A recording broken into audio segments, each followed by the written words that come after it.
وسلم أن يوم الجمعة سيد الأيام وعيد المسلمين.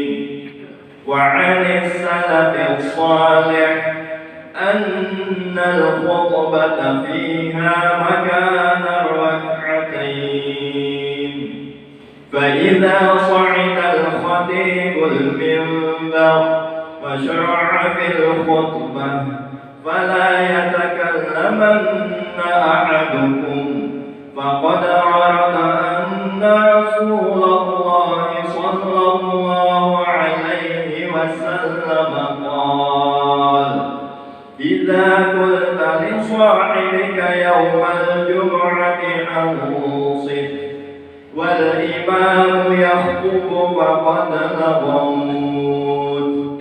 وفي حديث آخر: ومن لغى فلا جمعة له. أنصتوا واستمعوا وأطيعوا رحمكم الله. أنصتوا واستمعوا وأطيعوا رحمكم الله. أنصتوا واستمعوا وأطيعوا رحمكم الله. الحمد لله الفتاح العليم الذي خلق الإنسان في أحسن تقويم، وأشهد أن لا إله إلا الله الواحد الحكيم، وأشهد أن سيدنا محمدا عبده ورسوله الرؤوف الرحيم. اللهم صل وسلم على سيدنا محمد الكريم المنزل عليه وإنك لعلى خلق عظيم. أما بعد، فيا أيها المسلمون اتقوا الله حق تقاته ولا تموتن إلا وأنتم مسلمون. وقال الله تعالى في كتابه الكريم: يا أيها الذين آمنوا استعينوا بالصبر والصلاة إن الله مع الصابرين.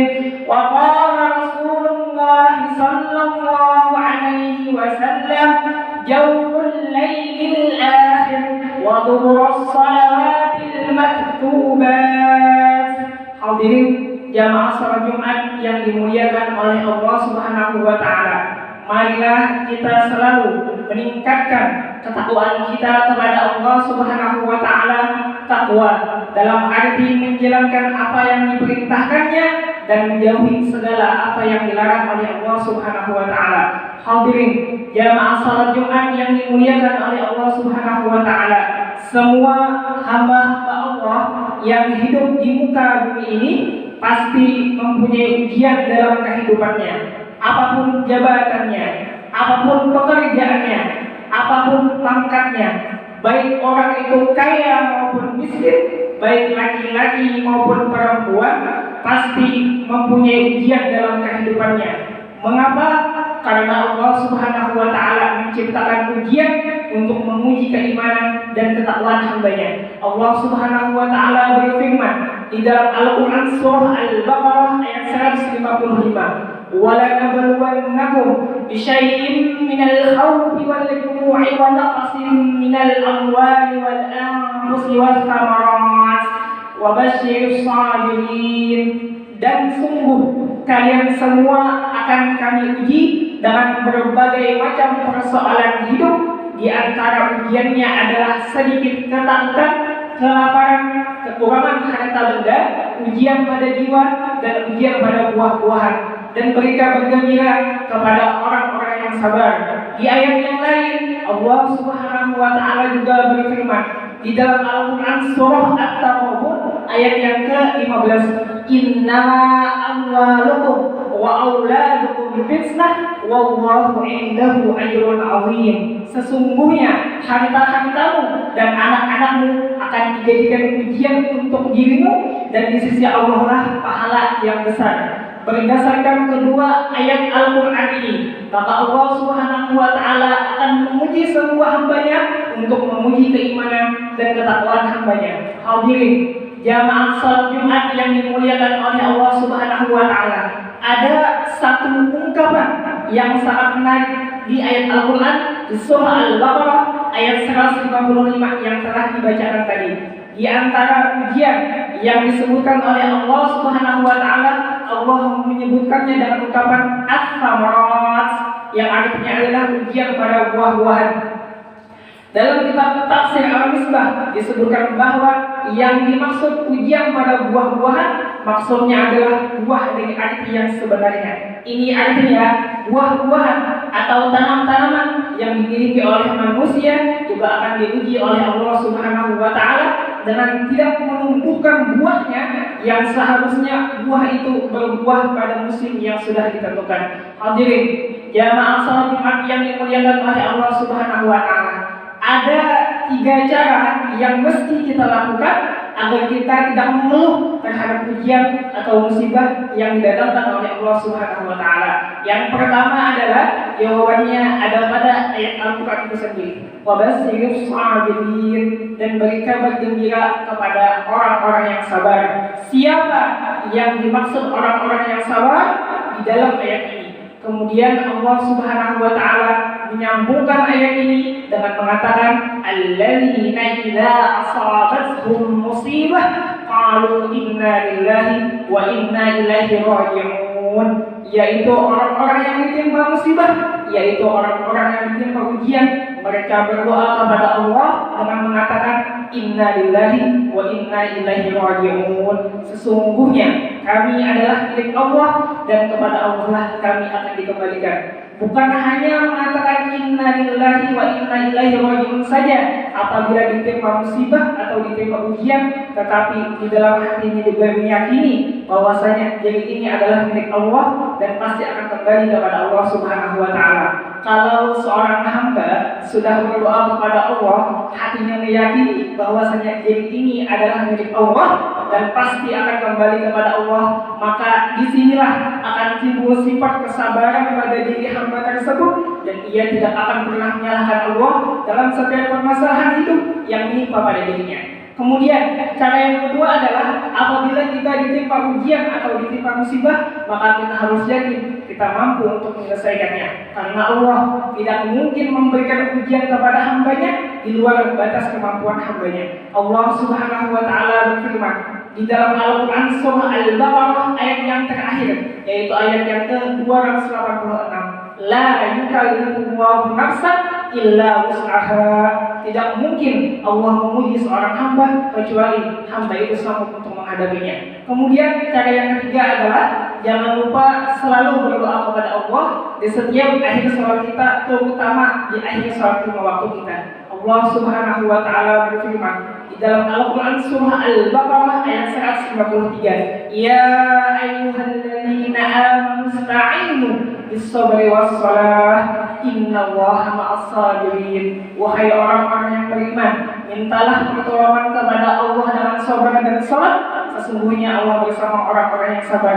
Dalam kitab Sunan At-Tirmidzi, hadis riwayat Imam At-Tirmidzi, seorang sahabat Nabi Abu Umamah meriwayatkan hadis ini. An Abi Umamah radhiyallahu anhu qila ya Rasulullah, dari Abu Umamah radhiyallahu anhu beliau menyampaikan seorang sahabat Nabi pernah bertanya kepada Nabi sallallahu alaihi wasallam, ya Rasulullah, ayyud du'a asma', wahai Rasulullah, doa apakah yang paling didengar Allah? Qala, baginda Nabi Muhammad sallallahu alaihi wasallam menjawab, jawful lailil akhir wa du'as salawatil maktubat, yaitu doa yang disampaikan pada waktu sepertiga malam dan doa yang disampaikan setelah melaksanakan sholat lima waktu. Hadirin jamaah sholat Jumat yang dimuliakan oleh Allah Subhanahu wa taala.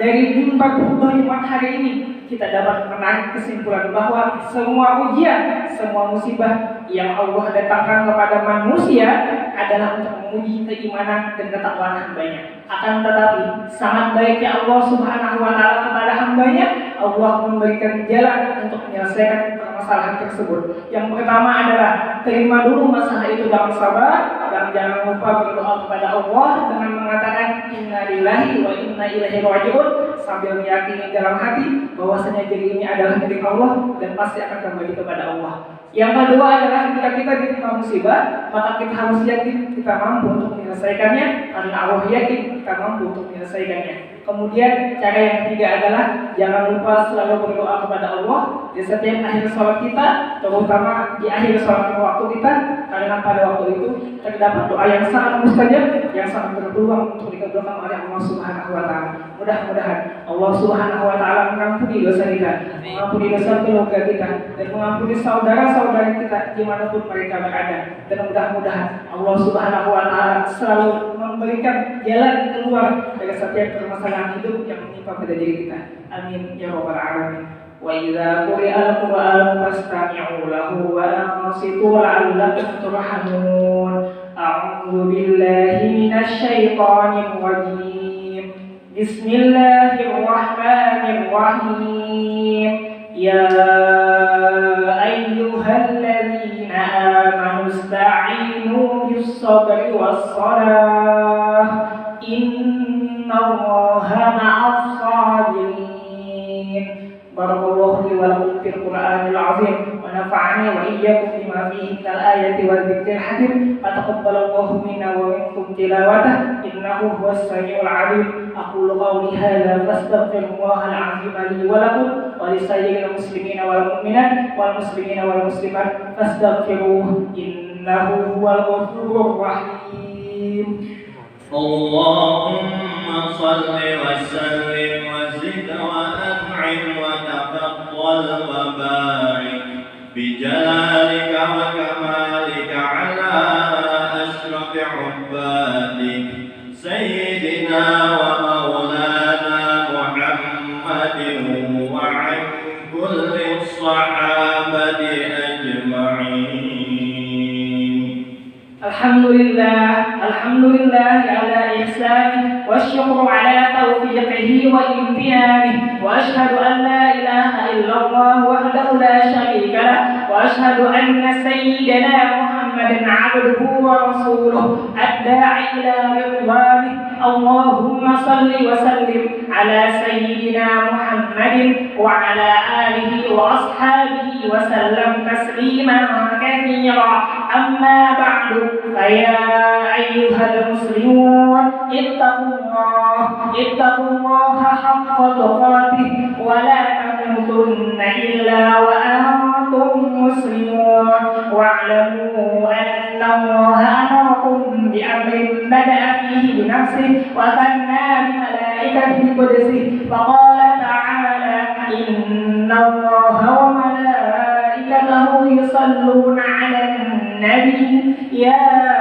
ayyuhalladzina amanu sallu 'alaihi wa sallimu taslima. Allahumma salli 'ala sayyidina Muhammad wa 'ala ali sayyidina Muhammad wa 'ala anbiya'ika wa rasulika wa malaikatika muqarrabin wa Allahumma 'anil khulafa'ir rasyidin Abi Bakr wa Umar wa Utsman wa 'Ali wa an sa'iri ashabi Rasulillah ajma'in wa Allahumma 'anil khulafa'ir rasyidin Abi Bakr wa Umar wa Utsman wa 'Ali wa an baqiyatis sahabah wat tabi'in wat tabi'in wa tabi'it tabi'in wa tabi'ihim bi ihsan ila yaumiddin wa 'anna ma'hum bi rahmatika ya arhamar rahimin. Allahumma ighfir lana wa lil muslimina wal muslimat wal mu'minina wal mu'minat al ahya'i minhum wal amwat innaka sami'un qaribun mujibud da'wat.